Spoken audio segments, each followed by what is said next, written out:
Une braise, c'est un petit morceau de bois réduit par la combustion à l'état de charbon ardent. Une braisette, c'est une petite braise. Être net comme le cul braisette, c'est être sale, comme on pouvait l'être, après avoir réchauffé son lit avec un chauffe-lit ou une bassinoire, qui a laissé des traces de charbon, car on y mettait des petites braises. Escarbouiller ou écrabouiller, c'est éparpiller les braises d'un feu, afin de lui donner de l'air pour améliorer la flambée. Par extension, cela signifie mettre en morceaux, réduire en bouillie, écrabouiller. Brasiller, c'est faire griller sur la braise, sur un brasier. Berziller, c'est faire trop cuire. Si c'est trop cuit, c'est garzi. Un attion de braise, c'est un petit éclat de bois destiné à faire des braises au feu. Un braisaille, c'est un petit feu pour se réchauffer en vitesse. Il fait pas cœur, hein, pour se réchauffer, on va faire une petite braisaille. Oui, bon, on va se faire une petite braisaille. Hein. Braiser, c'est faire cuire un aliment à feu doux. Par extension, c'est aller à petit feu, comme les braises. Travailler sans rien faire d'efficace. C'est aller de droite et de gauche, de manière inefficace. De quelqu'un qui ne fait pas grand-chose, on dit « il braise », « il glandouille », « il ourlonne », « il traîne ». Un brayou, c'est également un petit appareil d'éclairage de faible puissance, comme une petite braise d'un feu, une lampe de poche qui éclaire faiblement. Une petite lumière, ouais. Un brayou, c'est une lampe qui éclaire pas fort ou une bougie. Alors, on dit le bougie, la flamme, elle n'a pas été... Avant, il fallait moucher la flamme des lampes à pétrole. On disait, on moucaille le mèche, on n'a plus qu'un brayou. Quant au souffle des bougies ou des chandelles, dont une continue de consumer avec une petite braise, on dit « il reste un brayou ». Le feu n'est pas encore éteint. Il reste quand même un petit braillou, là. Bon, fais attention, rallume le feu, il reste un brayou. Brayer, c'est briller. À quelqu'un qui pleure doucement ou pas sincèrement, on peut dire « T'as les yeux qui brillent comme une glaine en chasse. » On dit cela car quand on pleure, on a les yeux qui brillent. Oh, si t'as les yeux qui brillent comme une glaine à chasse. Oh, il a les yeux qui brillent comme une glaine en chasse. Il a les yeux qui brillent comme une poule qui chasse, une poule à la recherche de nourriture. Les braises, ce sont de grosses planches séparant des endroits pour entreposer le poisson sur un bateau. Les braises servent à retenir le poisson. Des braises de gatte, ce sont les planches servant à faire des casiers sur le pont, ou des bacs servant à mettre le poisson. Voilà, donc les braises, c'était des planches en bois, souvent qu'on peignait blanches et blanc. Et d'ailleurs, les patrons disaient toujours, il faut bien laver ses braises, hein, ça faisait souvent partie du travail quand ils partaient en pêche.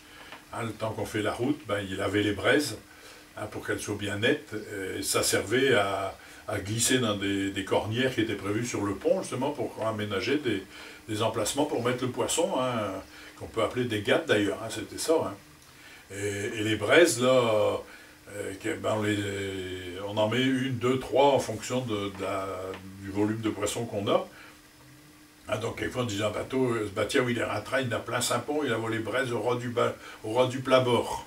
Hein, donc, on a mis toutes les braises possibles pour pouvoir faire un entrepôt pour ce fameux poisson.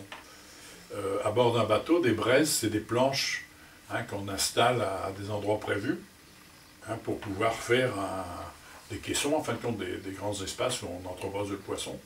Les braises sont des morceaux de bois très durs. D'une viande qui n'est pas tendre, on peut dire. Oh, c'est dur comme une braise. C'est aussi dur qu'une planche de bois. Ah ouais, la viande, elle est dure comme une braise. Voilà. Être sec comme brésil, c'est être très sec. Le brésil est un bois très sec. Dans la marine, un étambré, c'est une pièce de bois, percée d'un trou rond pour le passage d'un mât, par exemple. La gatte, c'est l'endroit où l'on vide le poisson sur un bateau de pêche. La porte, l'entrée. C'est un parc servant à déverser le poisson à bord des chalutiers. Ah sur le bateau, le gatte, elle est atturaille avec des braises de gatte. La gatte est un casier de bois qui permet de vidanger le cul du chalut. Le gatte, elle est attouraille par les braises de gatte. Une gatte peut avoir 3 à 4 mètres de longueur et 2 à 3 mètres de largeur, avec une hauteur qui peut aller jusqu'à 1 mètre. Le terme gatte vient du latin gabata, qui signifie écuelle. En islandais, on dit jata. Une jatte, c'est une espèce de vase rond, tout d'une pièce et sans rebord. Une gatte, c'est donc une jatte, une assiette creuse, une terrine plate pour laisser reposer la crème, par exemple. C'est aussi une soupière. Donne-moi le gatte, là, qu'on y mettait le soupe dedans. Donne-moi le gatte qu'on y mette le soupe. Dans la marine, une gatte, c'est aussi un bac utilisé pour récupérer l'eau qui s'écoule d'une chaîne d'encre. Une gatte peut également servir à récupérer les fuites d'huile ou d'eau sous les moteurs des bateaux. Les dallots de gatte, ce sont les évacuations des gattes. Alors là, il peut y avoir, à mon sens, deux origines. Ça peut être dans le sens réservoir, endroit où on entrepose, mais ça peut être aussi l'origine du mot anglais, ouverture. Parce que, par exemple, à bord des pêches industrielles, les pêches arrières, là, Le gâte, ben, c'est une trappe qu'on ouvre, et tout ça, ça descend en dessous. Hein, on ouvre le gâte pour que le pigeon il descende en bas où c'est qu'on va le travailler. Donc ça peut être aussi gate, le mot anglais qui est... Hein, on est sur cette origine-là aussi, c'est possible. Un gatelot, c'est un saladier, un petit récipient dont se servent les coulonnaves, les éleveurs de pigeons, pour nourrir les pigeons. C'est aussi le pot de terre servant à faire couver les pigeons. Le gâtier, c'est le fabricant de pots en terre. La gâte d'Ouve, c'est un lieu de pêche assez profond au large de Douvres. Mais le gâte d'Ouve, ouais, c'est ici en face. Ouais. La gâte est l'autre nom de l'alose, un poisson de la même famille que le hareng, surnommé à Boulogne la mer des airains. Cela vient du fait que l'alose, qui est un poisson migrateur de la même famille que la sardine et le hareng, remonte le cours des fleuves côtiers et de leurs affluents pour venir se reproduire. Les aloses peuvent remonter les rivières et se retrouver dans des fossés, dans des trous d'eau comme des gâtes. Un rouleux de gâte ou un choleur de gâte désigne celui qui change continuellement de bateau et par extension désigne un coureur de filles. Oh, ce stylo, c'est un vrai rouleur de gâte. Un vrai choleur de gâte, lui.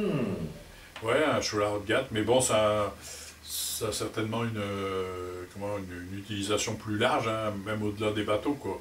Hein, quelqu'un qui saute du coq à l'âne, je dirais, on dit c'est un choleur de gâte. D'un cholard, on peut dire, c'est un vrai choleur de gâte. Il est toujours à l'extérieur, à la recherche d'une fille facile. Le jeu de la gâte, c'est le jeu de la marelle, où l'on dessine par terre une figure qui ressemble à une porte. En anglais, une gate, c'est une porte, une entrée, un portail. Dans les Flandres, une gâte, c'est une bique. Dans le Boulonnais, une chèvre, c'est une maguette. Des cornes de gâte, ce sont des pommes de terre qui ont une forme allongée, pouvant faire penser à des cornes de chèvre. De façon grivoise, une gagate, c'est la porte d'entrée d'une femme. Bon, tiens, allez, va laver de gagate, là. Allez, va te laver de gagate, t'es. Non mais oh.